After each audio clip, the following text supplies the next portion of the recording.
ಕ್ರೈಸ್ತ ಸಂಘಟನೆಗಳ ಮೌನ ಪ್ರತಿಭಟನೆ. ಛತ್ತೀಸ್ಗಢದಲ್ಲಿ ಕಾನೂನು ಬಾಹಿರವಾಗಿ ಬಂಧಿಸಲಾದ ಕ್ಯಾಥೋಲಿಕ್ ಕನ್ಯಾಸ್ತ್ರೀಯರನ್ನ ಹಾಗೂ ಮುಕ್ತ ಜನರ ಮೇಲೆ ದೌರ್ಜನ್ಯವನ್ನು ಖಂಡಿಸಿ ಬಳ್ಳಾರಿ ಧರ್ಮ ಕ್ಷೇತ್ರದ ಸಿಂಧನೂರು ವಲಯದ ಪವಿತ್ರ ಕುಟುಂಬದ ದೇವಾಲಯದಿಂದ ಮೌನ ಪಾದಯಾತ್ರೆಯ ಮೂಲಕ ಎಲ್ಲ ಕ್ರೈಸ್ತ ಭಕ್ತರು ಮತ್ತು ಗುರುಗಳು ಕನ್ಯಾಸ್ತ್ರೀಯರು ಸೇರಿಕೊಂಡು ಪವಿತ್ರ ಕುಟುಂಬ ದೇವಾಲಯದ ಮುಖ್ಯ ಗುರುಗಳು ಜ್ಞಾನ ಪ್ರಕಾಶಂ ಇವರ ನೇತೃತ್ವದಲ್ಲಿ ನಗರದ ಮಹಾತ್ಮ ಗಾಂಧಿ ಸರ್ಕಲ್ನಲ್ಲಿ ಮೌನ ಪ್ರತಿಭಟನೆ ನಡೆಸಿ ಅಲ್ಪಸಂಖ್ಯಾತರ ಕ್ರೈಸ್ತರಾದ ನಾವುಗಳು ಶಾಂತಿ ಪ್ರಿಯರು, ನಾವು ಸಹೋದರತೆಯಿಂದ ಸಹಬಾಳ್ವೆಯನ್ನ ಬಯಸುತ್ತಾ ನಮ್ಮ ಇಡೀ ಜೀವನವನ್ನ ಮಾನವನ ಸಮಾಜದ ಏಳಿಗೆಗಾಗಿ ತ್ಯಾಗ ಮಾಡಿದವರಾಗಿದ್ದೇವೆ. ಆದರೆ ಕೆಲ ಕಿಡಿಗೇಡಿಗಳು ಉದ್ದೇಶಪೂರ್ವಕವಾಗಿ ನಮ್ಮ ಮೇಲೆ ಹಾಗೂ ಚರ್ಚಿನ ಮೇಲೆ ದೌರ್ಜನ್ಯವನ್ನ ಮಾಡ್ತಾ ಬಂದಿದ್ದಾರೆ. ಶತ್ರುಗಳನ್ನ ಪ್ರೀತಿಸಿ ಕ್ಷಮಿಸಿರಿ ಎನ್ನುವ ಉದ್ದೇಶ ನಮ್ಮದಾಗಿದೆ ಎಂದು ಮಾನ್ಯ ತಹಸೀಲ್ದಾರ್ ಮುಖಾಂತರ ಸನ್ಮಾನ್ಯ ಗೌರವಾನ್ವಿತ ರಾಜ್ಯಪಾಲರಿಗೆ ಮನವಿ ಪತ್ರ ಸಲ್ಲಿಸಲಾಯಿತು.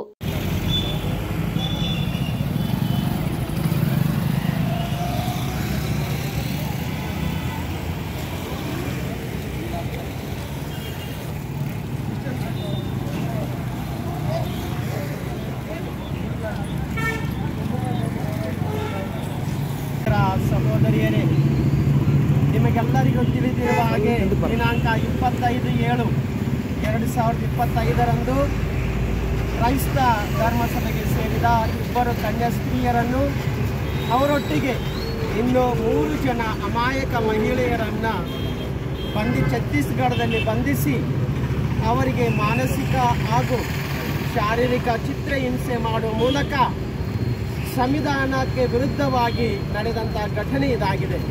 ಈ ಪ್ರಯುಕ್ತ ನಮ್ಮ ಸಿಂಧನೂರು ವಲಯದ ಎಲ್ಲ ಭಕ್ತಾದಿಗಳು ಹಾಗೂ ಸಿಂಧನೂರು ವಲಯದ ಮುಖ್ಯ ಗುರುಗಳ ಸಹಿತ ಈ ಒಂದು ಪ್ರಶಾಂತ ಧರಣಿಯಲ್ಲಿ ನಾವು ಭಾಗವಹಿಸಿದ್ದೇವೆ.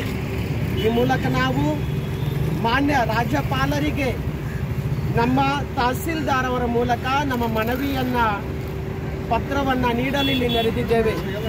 ಆದ್ದರಿಂದ ಆತ್ಮೀಯರೇ, ನಿಮಗಾಗಿ ಗೊತ್ತಿರುವ ಹಾಗೆ ಛತ್ತೀಸ್ಗಢದಲ್ಲಿ ಬಂಧಿಸಲಾದ ಕ್ಯಾಥೋಲಿಕ ಕನ್ಯಾಸ್ತ್ರೀಯರನ್ನು ಕ್ರೈಸ್ತ ಮುಕ್ತರ ಜನರ ಮೇಲೆ ನಡೆದಂಥ ದೌರ್ಜನ್ಯವನ್ನು ಖಂಡಿಸಿ ಹಾಗೂ ಅಲ್ಪಸಂಖ್ಯಾತರ ಮೇಲಿನ ನಿರಂತರ ದೌರ್ಜನ್ಯವನ್ನು ಖಂಡಿಸಿ ಬಳ್ಳಾರಿ ಧರ್ಮಕ್ಷೇತ್ರದ ಸಿಂಧನೂರು ವಲಯದ ಭಕ್ತಾದಿಗಳು, ಗುರುಗಳು ಹಾಗೂ ಧಾರ್ಮಿಕ ಸಹೋದರಿಯರು ನಾವೆಲ್ಲರೂ ಒಟ್ಟಿಗೆ ಸೇರಿ ಒಂದೇ ಕುಟುಂಬವಾಗಿ, ಒಂದೇ ಧರ್ಮದವರಾಗಿ, ಭಾರತೀಯ ಪ್ರಜೆಗಳಾಗಿ ಈ ಒಂದು ಧರಣಿಯನ್ನು ಮಾಡಲಿದ್ದೇವೆ. ಈ ಮೇಲ್ಕಂಡ ವಿಷಯಕ್ಕೆ ಸಂಬಂಧಿಸಿದಂತೆ ಈ ಮೂಲಕ ತಮ್ಮಲ್ಲಿ ವಿನಂತಿಸಿಕೊಳ್ಳುವುದೇನೆಂದರೆ, ದಿನಾಂಕ 25/7/2025 ಸಿಸ್ಟರ್ ಪ್ರೀತಿ ಮೇರಿ ಮತ್ತು ಸಿಸ್ಟರ್ ವಂದನಾ ಫ್ರಾನ್ಸಿಸ್ ಹಾಗೂ ಅವರೊಂದಿಗೆ ಇನ್ನು 3 ಜನ ಕ್ರೈಸ್ತ ಭಕ್ತರನ್ನು ಛತ್ತೀಸ್ಗಢದ ದುರ್ಗ ರೈಲು ನಿಲ್ದಾಣದಲ್ಲಿ ತಮ್ಮ ಕಾನ್ವೆಂಟ್ಗೆ ಕರೆದುಕೊಂಡು ಹೋಗುವಾಗ ಕೆಲವು ಕಿಡಿಗೇಡಿಗಳು ಸಿಸ್ಟರ್ ಅವರನ್ನು ರೈಲ್ವೆ ನಿಲ್ದಾಣದಲ್ಲಿ ತಡೆದು, ನೀವು ಇವರನ್ನು ಮಾನವ ಕಳ್ಳ ಸಾಗಾಣಿಕೆಗೆ ಉಪಯೋಗ ಮಾಡಿಕೊಳ್ಳಲು ಮತ್ತು ಒತ್ತಾಯಪೂರ್ವಕವಾಗಿ ಕ್ರೈಸ್ತ ಧರ್ಮಕ್ಕೆ ಮತಾಂತರ ಮಾಡಿಕೊಳ್ಳುತ್ತಿದ್ದೀರಿ ಎಂದು ಆಪಾದನೆ ಮಾಡಿ ಅವರನ್ನು ಕಾನೂನು ಬಾಹಿರವಾಗಿ ಕೂಡಿಹಾಕಿ ಮಾನಸಿಕ ಮತ್ತು ದೈಹಿಕ ಹಿಂಸೆಯನ್ನು ನೀಡಿರುತ್ತಾರೆ. ಪೊಲೀಸರು ಇವರನ್ನು ಬಂಧಿಸಿರುತ್ತಾರೆ. ಧಾರ್ಮಿಕ ಮತಾಂತರದ ಸುಳ್ಳು ಆರೋಪಗಳ ಆಧಾರದ ಮೇಲೆ ಕೇಸರಿ ಉಗ್ರಗಾಮಿ ಗ್ಯಾಂಗ್ ಬಜರಂಗ ದಳ ನಡೆಸಿದ ಅನಿಯಂತ್ರಿತ ಪ್ರಚೋದನೆಯ ನಂತರ ಈ ಬಂಧನ ನಡೆದಿದೆ. ಛತ್ತೀಸ್ಗಢದಲ್ಲಿ ಮಾತ್ರವಲ್ಲದೆ ಭಾರತದಾದ್ಯಂತ ಸಕ್ರಿಯವಾಗಿರುವ ಇಂತಹ ದೌರ್ಜನ್ಯಗಳು ಅಲ್ಪಸಂಖ್ಯಾತ ಕ್ರೈಸ್ತ ಧರ್ಮಗುರುಗಳು ಮತ್ತು ಸಹೋದರಿಯರ ಮೇಲೆ ಮಾತ್ರವಲ್ಲದೆ ಚರ್ಚ್ಗಳ ಮೇರೆಗೂ, ಎಲ್ಲ ಭಾಷೆಯರಿಗೂ, ಎಲ್ಲ ಜಾತಿಯರಿಗೂ ಶಾಂತಿ ಸುವ್ಯವಸ್ಥೆಯಿಂದ ಅವರವರ ಧರ್ಮ ಪ್ರಚಾರಗಳನ್ನು ಮಾಡ್ಬೋದು, ಅವರವರ ಧರ್ಮದ ಕಾರ್ಯಗಳನ್ನು ಮಾಡ್ಬೋದು ಅಂತ ಹೇಳ್ತಾ ಇದ್ರು ಕೂಡ ಈ ಬಜರಂಗ ದಳ ಭಾರತದಲ್ಲಿ ಅತ್ಯಂತ ಗೌರವವಾದಂಥ ಅಟ್ಟಹಾಸವನ್ನು ಮಾಡೋದ್ರ ಮೂಲಕ ಅಲ್ಪಸಂಖ್ಯಾತರಾದಂಥ ಕ್ರಿಶ್ಚಿಯನ್ ಧರ್ಮಗಳ ಮೇಲೆ, ಕ್ರಿಶ್ಚಿಯನ್ ಧರ್ಮೀಯ ಸನ್ಯಾಸಿಗಳ ಮೇಲೆ ಅನಾವಶ್ಯಕವಾಗಿ ದೌರ್ಜನ್ಯ ದಬ್ಬಾಳಿಕೆಯನ್ನು ಛತ್ತೀಸ್ಗಢದಲ್ಲಿ ಮಾಡಿರ್ತಕ್ಕಂಥದ್ದು ಭಾಳ ಖಂಡನೀಯವಾದಂಥದ್ದು. ಅದನ್ನು ಭಾರತದ ಎಲ್ಲ ನಾಗರಿಕರು ತೀವ್ರವಾಗಿ ಖಂಡಿಸಬೇಕು. ಆ ಖಂಡನೆಯನ್ನು ಇಡೀ ಭಾರತದಾದ್ಯಂತ ಮುಂದುವರಿಯಲಿ ಅಂತೇಳಿ ನಾನು ಹೇಳೋದಕ್ಕೆ ಇಷ್ಟಪಡ್ತೀನಿ.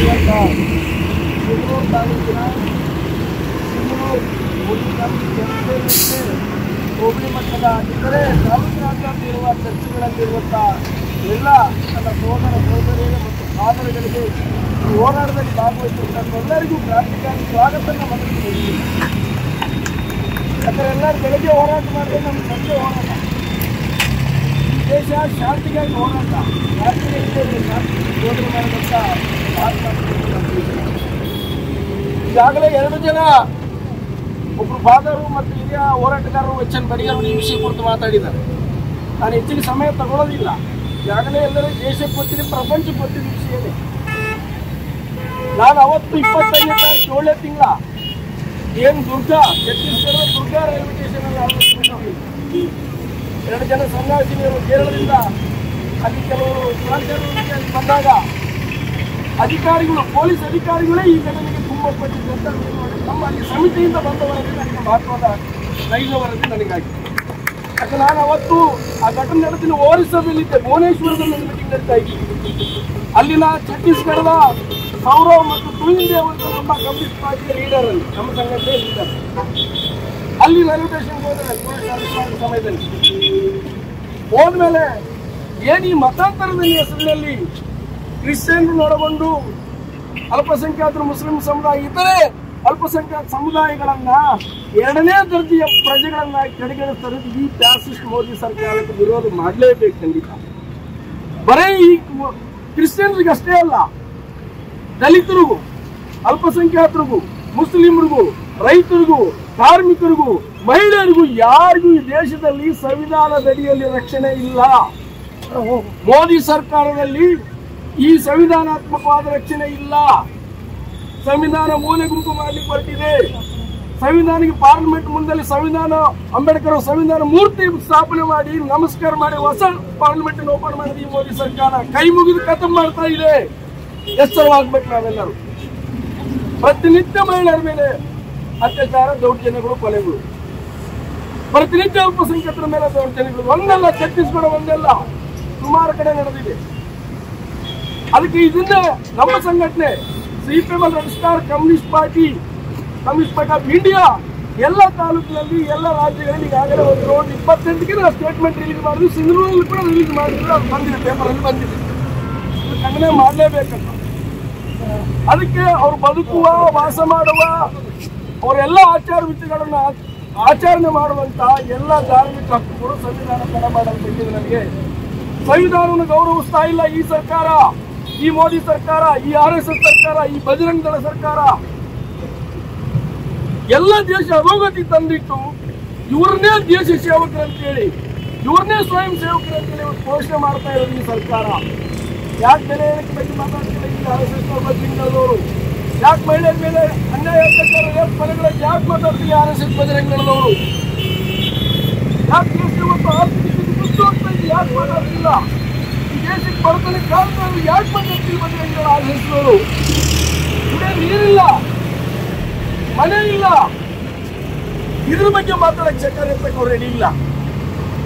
ಮತಾಂತರ ಹೆಸರಿನಲ್ಲಿ ಸುಳ್ಳು ಆರೋಪಣೆ ಹೆಸರಿನಲ್ಲಿ ಇವತ್ತು ಈ ಸಂದರ್ಭದಲ್ಲಿ ದಲಿತ ಪರ ಚಿಂತಕರಾದ HN ಬಡಿಗೇರ್, RCF ರಾಜ್ಯ ಸಮಿತಿ ಸದಸ್ಯ ಎಂ ಗಂಗಾಧರ್, ಮುಖಂಡರಾದ R ಅಮ್ರೋಜ್, ದಲಿತ ಮುಖಂಡ ಚಿನ್ನಪ್ಪ, ಹೆಡಗಿಬಾಳ್ ಕ್ಯಾಂಪ್ ವಲಯ ಪಾಲನಾ ಸಲಹಾ ಸಮಿತಿ ಉಪಾಧ್ಯಕ್ಷ ಹಾಗೂ ಕರ್ನಾಟಕ ರಕ್ಷಣಾ ವೇದಿಕೆ ನಗರ ಘಟಕ ಅಧ್ಯಕ್ಷರು ದೌಲ್ ಸಾಬ್ ದೊಡ್ಮನಿ, ಕರ್ವೆ ಜಿಲ್ಲಾಧ್ಯಕ್ಷ ಗಂಗಣ್ಣ ಡಿಶ್, ರಾಜು ಬಾಬು, ಮಾಜಿ ಪಾಲನಾ ಸಲಹಾ ಸಮಿತಿ ಉಪಾಧ್ಯಕ್ಷ ಮತ್ತು ಹಿರಿಯ ವಕೀಲರಾದ ಬಾಲಸ್ವಾಮಿ ಗಿದ್ದಗಿ ಉಪಸ್ಥಿತರಿದ್ದರು. ಬ್ಯೂರೋ ರಿಪೋರ್ಟ್ ಬಸವರಾಜ್ ಬುಕನಟ್ಟಿ, ಭಾರತ ವೈಭವ news, Sindhanur. Thanks for watching. Read, discuss and debate with editor Dr. Yan Prashant Rao. Wanted reporters in print, digital and visual media for Bharat Vaibhav Daily Newspaper, BV News 5 Channel and BV Fast Web News from all the talukas of Karnataka, Goa and Maharashtra. If interested, send your resume to 9019229369.